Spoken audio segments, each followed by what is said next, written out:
Well, that was a punch in the balls for Toronto now, wasn't it? JojoMania running wild on the entire Raptors team. 33 points, 9 of 18 shooting, 10 rebounds, 5 blocks, 2 blocks, leaving Pascal Siakam shook and tripping. Kyle Gaffner is here. I am Adrian Fenchu. A wire-to-wire 116-95 shellacking tonight in Game 3. Awesome, bro. We needed to come out and protect home court advantage, and that's exactly what we did. It was a good game, a little close. We took a big 18-point lead at one point. They cut it to 8 going into the fourth quarter, and then we just opened up that giant can of worms. And Pascal Siakam tripping Joel Embiid, I think, fueled the crowd up, got us all fired up, and I really honestly think that gave that team the momentum to pound them into the ground, to put them into extinction, baby. Oh, dude. This is why I was so encouraged by Game 2's victory, where James Ennis was the second leading scorer. When James Ennis is the second leading scorer, that means that 3 of the quartet are not playing well. Well, we saw some of them play pretty well tonight, and they completely obliterated the Raptors. Kawhi Leonard goes for 33. Pascal Siakam still goes for 20. And Kawhi Leonard still was very efficient from the floor. And they just wiped him off the floor. Basically a second straight night defensively. So this is extremely encouraging to see, because this is now the 17th start with all 5 of those starters. So the defensive like communication and chemistry is getting a lot better. There was one possession, I don't know if you remember specifically, but on the television, there was one position where the ball was like moving, like all around the perimeter. And the defensive rotations were absolutely perfect for the Sixers. And this is so encouraging to see moving forward for the rest of the playoffs. Yeah, I saw it a couple times where they had gotten the Raptors down to like 1 or 2 seconds left in the shot clock. Yeah, still the Raptors were able to come away with the bucket, but still, it was promising to see that they were right there. They were moving the ball, but it's not like they were having any wide open shots or easy layups or easy buckets. For them to get their defensive matches to get in their face and put a hand up is so promising to see. Not like Game 1. It is such a night and day thing from Game 1 to Game 2 and 3, and it's phenomenal. If we can continue to play like this, yikes. So you were live, and you didn't know about the Ben Simmons punch to the balls. No, did not see that. All we saw was JoJo going for that ball, and then he fell down, then he walked away, and there was a lot of booing going on. Then they put it up on the Jumbotron because I was on the opposite end near the Raptors bench, and then we saw him extend his leg to trip JoJo, and the place just ignited. It got ugly. What I'm talking about happened a lot earlier in the game. So no, I didn't see any ball punching from yeah. Simmons at all. So it's funny because like I wasn't supposed to go to the game, but like I was trying to get credentialed, and I fucked up because I came in way too late in the process. So they were out of capacity. So I couldn't get in. But yeah. So if you were watching the game from the stadium, I guess you didn't see this incident where they were by the baseline, and I guess the Sixers were already going up the floor, and I guess Lowry was trying to step over him, and he just did this straight to the groin. And Kyle Lowry reacted exactly how you would expect a man to react when he gets hit in the balls. I can't believe he did that. No, I didn't see anything like that happen. Yeah, I was about to say too, like, yo, Kendall, you better teach your boys some manners. But you're telling me they broke it off. See, this is what I get for not keeping up with all the gossip. Yeah, man, it was all over the Sixers blogs that now the Kardashian and Ben are no longer together, so the Kardashian curse will no longer be. But it wasn't even a thing. He was like 15-3 when she was at the games and whatnot, but she wasn't down here tonight, so I'm pretty sure that's it's probably dead in the water. Oh no! How a shame. No more Bendel. Oh well. No more Bendel. Well, hey man, if she's a good luck charm and she's 15-3 when he's there, like he better go get it back. Yeah, I mean, and he did what he could. You know, you're not going to be able to shut down Kawhi Leonard. He's going to get his. I thought Ben played like almost close to perfect defense on him tonight. Yeah. It was just better offense. I mean, Dude, like just he a just force to hits be these reckoned with. contested 3-pointers. It's absolutely ridiculous, and he does it on a consistent basis. And it's amazing to think the player he became, considering what he was at San Diego State, when he couldn't shoot a lick.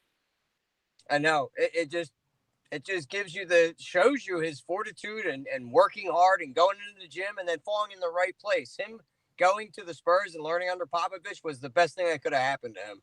Yeah. So Joel Embiid, 33 points, 9 of 18 shooting, 12 of 13 from the foul line. Jimmy Butler goes for 22, 9 of 15 from the floor, so efficient from basically all the quartet tonight. Ben Simmons, 5 of 13, so he took 13 shots, which is something I wanted to see. So he only took 6 shots in game 2. I wanted to see that 12 to 14 range again, and that's what we saw tonight. He had 10 points, 7 rebounds, 7 assists. And then Tobias Harris goes 5 of 11, 13 points, 8 rebounds, and 5 assists for him. So basically everybody kind of contributed from that quartet, and you saw this dominating victory again, like we saw. And I like that they were, again, just like in game 2, they were getting points off of their defense. Jimmy Butler had at least 3 steals that I can remember where he was running up the court, getting in the passing lanes, and then going up for the easy dunk, and the place ignited after he got that steal, and he dunked the ball, and they fouled him, and we were starting to pull away at that point. And that was not too far after. Actually, I think it was the next play before when Joel did that tomahawk. Holy crap. Man, was that awesome. Right down the floor. Tomahawk. And then he does the Hulkamania. Running wild with the ear. Yeah. Dude, that was and you can hear how loud it is on the television, dude. You can hear it. It's like the Sixers home crowd compared to all the other home crowds in the playoffs. It's like a college atmosphere compared to all the other ones, like a little bit more business-like, a little bit more casual. But Sixers, man, it's all rabid in Philly. It's awesome. It is, dude. We were all snarling down there. The place was ignited. We were all drooling, getting on them, especially after they went after JoJo. And there was another altercation. I believe it was between it was Kyle Lowry and somebody where he threw him out of bounds. It might have been Ennis or something, but it was getting nasty down there, dude. And there was a couple brave Toronto fans that ventured in there. They brought pool noodles. They had cowboy hats on, and at the end of the night, they were wearing Sixers shirts. So they came over. They came over to the right side. Yeah, I'd be wearing a Sixers shirt too if I was a Raptors fan tonight. Jesus. So James Ennis had another nice game off the bench as well. So he was the only one who was on the plus side in the plus minus. He was plus 20 off the bench, and nobody else was in the plus territory off the bench. But you look at plus minus for the starters: Embiid plus 31, plus 28 for Butler, plus 22 for Redick. Redick had 8 of his 15 in the third, if I remember correctly. Plus 20 for Harris, and Simmons plus 7, and then James Ennis plus 20. He puts in 10 points, 4 of 6 shooting. So what I like from him more so today, I actually thought this was a better game from him than game 2, because in game 2, like the third quarter started happening, because he kind of, so he was comfortable with the scoring because he started scoring in the second quarter, and then it's like, then the third quarter happened, he started forcing it a little bit, and that's why I forget what he went in game 3, but he had 14 points. Yeah, he didn't take any bad shots tonight. So that, no contested threes. Everything he took was open. He had that one bad shot where he kind of double clutched in the corner for that 3, where he kind of went up and he held it and then he went. But I mean, it wasn't really affected at that point. We had started to pull away. We outscored them 27-14 in the fourth. So we beat them 3 out of the 4 quarters in scoring. The defense was tenacious. And I think in game 2, the reason he was doing that is because Tobias was cold. That's true. Ben wasn't really doing anything. So that's probably why he figured I'll pick up the scoring for this side. And our bench outscored them yet again. Our bench outscored them. They had 15 and the Sixers had 18. Nope, they had 23. Yep, you're right. There you go. So I guess on the Toronto side, since I already went through the Sixers side of things, 33 points for Leonard on 13 of 22 shooting. Pascal Siakam, 20 points on 7 of 15 shooting. So both of those guys still efficient, still putting up theirs, but nobody else really doing anything. Danny Green went for 13. He hits a trio of 3-pointers. Kyle Lowry only goes for 7, and then Gasol only 7 as well. So those two guys go a combined 4 of 16 from the floor. Gasol and Lowry. Those guys were held in check. Lowry's basically done nothing. Just like he has done every year in the playoffs. He just Yeah. like in Infinity War, they're just dissipating away, bro. Siakam's their second best player now. It's not even Lowry. No, it's definitely that contract. I think they're going to regret giving him that money at the time when they did give him all that money. But they have found a diamond in the rough with Pascal Siakam. So even if they do lose Leonard, we don't know what the future holds in the offseason. They still have somebody to build around. And I said this before, Gasol, I'm not worried about his scoring. He's going to look to pass out of the post. He's a pass-first type of big man, especially at this point in his career. And I think Joel kind of exposed him a lot tonight. And when they get Gasol out of there, he's going to completely dominate Ibaka. He's just too big. He's just too fast. And again, that trip, it was so gratifying to see after he got tripped by Pascal. He went up and he blocked that shot on him. Cameroonian versus Cameroonian. Like, get out of here, bro. I cannot wait to see what he has to say during his interview. He had the 2 blocks on Siakam. He had 1 on Leonard when he goes down the lane. Dude, he was just on fire tonight. So there's that. And I also wanted to read off the Raptors 3-point shooting numbers because once again they were cold from beyond the arc. 7-27, 25.9% from the floor from 3. Leonard hits 2 of 4 from distance. So there you go with that. Toronto cold again as the Sixers, basically trying to take away driving lanes, trying to make them shoot the basketball. And once again, the Raptors can't convert from 3. While you look at Sixers, 10 of 23 from long distance, 43.5%. And 51% overall from the field. And we dominated in the paint. I think we outscored them, 52-30? That number's not in this box score that I'm looking at. But the rebounding, again, they were 45-35, 10, plus 10 in the rebounding column.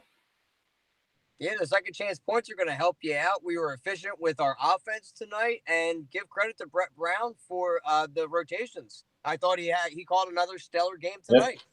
And then 13 turnovers only. So there you go. You didn't turn the ball over tonight. No, not in crucial situations. Going into the fourth quarter, he had that 8-point lead after losing an 18-point lead, and they were able to put their foot to them. Keep their foot on the pedal and just keep going. That's what they need to do. They can't let teams get back into it. But again, that Philly crowd, man, I honestly think that's like the 12th man in Seattle. It just gives you another added person. It's like having another player out there. Yeah. Because we're not going to let you lay down. It's going to fuel this team. So that's why home court is so crucial. And that's why we got to take game 4 on Sunday. Yeah. So, it was an 18-point lead, and the only time the Raptors really made it interesting in the second half, they got it within 9, and then Van Fleet shot a technical, which I believe cut it to 7 there at the start of the fourth, and then after that, Sixers, like you talked about, put that foot on the gas again, and then it was whoop, smooth sailing. Gone, bro, gone. We were able to empty the bench. Boban got a little bit of appearance. All the scrubs came, not the scrubs, all our deep bench guys came in, were able to, finish out the game. And that's what you want to happen. Give your superstars. We needed our best player tonight. He was sensational. He didn't have the shits tonight, which was good to see. Yeah. He hit on them Raptors, baby. There you go. That's how you flip it. All right. You got final thoughts on this game? Hey, so it seems like Brett Brown's defense, that you remember how I was saying I don't like when you let their best player going to get theirs and let the other team beat you. Well, it seems to be working against them because Lowry has shot terrible, Marc Gasol hasn't really been effective, and Pascal hasn't been dominant since game 1. So I don't know if you're going to be able to stop Leonard, but you want to have all those other players try to beat you. And if they can continue this cold shooting streak, and we just continue to stick to our offense and dominate in the paint and not fall in love with that 3-point shooting, dude, we're going to take this series because we are an overall better team. Absolutely. And that's a good point to kind of close there, because that's something I noticed from Embiid basically the entire playoff run. So he took some threes. He hit 3 threes tonight, but all 3 of those threes were wide open, and he had a lot of time to prepare for it. So it's not like he was settling for it. And that's what I don't want to see.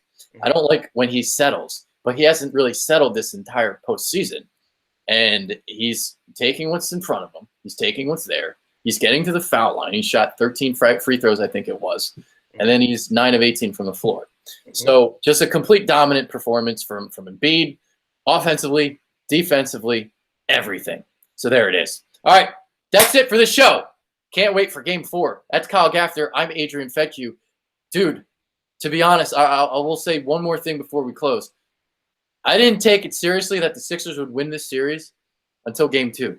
And then Game 2 happened, and it was like, oh, my God, they might win this series. And now it's, oh, my God, they are going to probably win this series. Holy shit. I'm gushing, bro. We got to close it out on Sunday. I don't want to get too ahead of myself, but it's looking pretty sexy right now. Yeah, let's get the win on Sunday and then go from there. There it is. That's Kyle Gaffner. I'm Adrian Fecchio. We're out.